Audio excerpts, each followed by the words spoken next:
In it, I have noticed that there were some challenge, some recommendations, and so on and so forth that you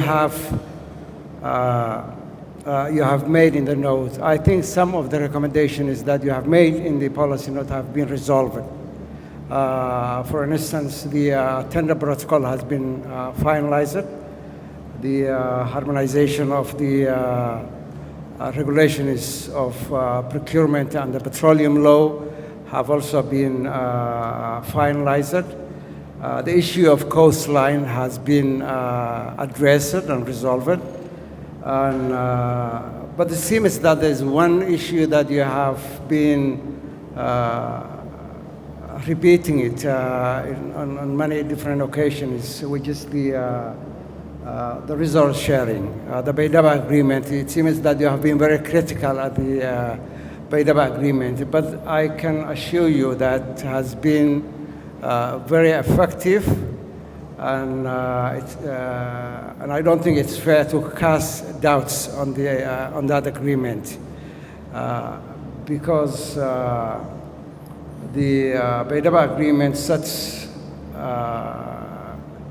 the manner in which the revenue will be shared between the federal member states and the federal government. And it's been effective because if I give you an example, the revenue that came from the legislator were dispersed to the federal member states and the federal government.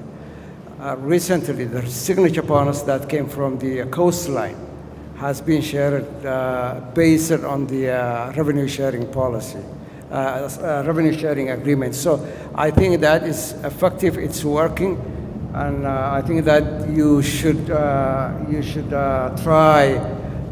to engage with us. And I think your engagement with the Somali government should be more supportive and more constructive. I have raised that, I have said that comment many times because over the last 2 or 3 months, in my experience in dealing with the many international partners, including the World Bank and IMF, I have been seeing that they have been presenting themselves in a manner that's not consistent with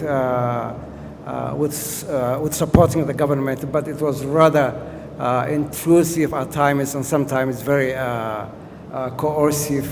So I think that should change. I think you should be more engaging with the Somali government institutions and ministries. You should be very supportive and constructive. And once we get that, we will be more, we will progress the policies. And I think your role should be complementary rather than giving us policies that we are not part of. So that's my comment, and I want to thank you.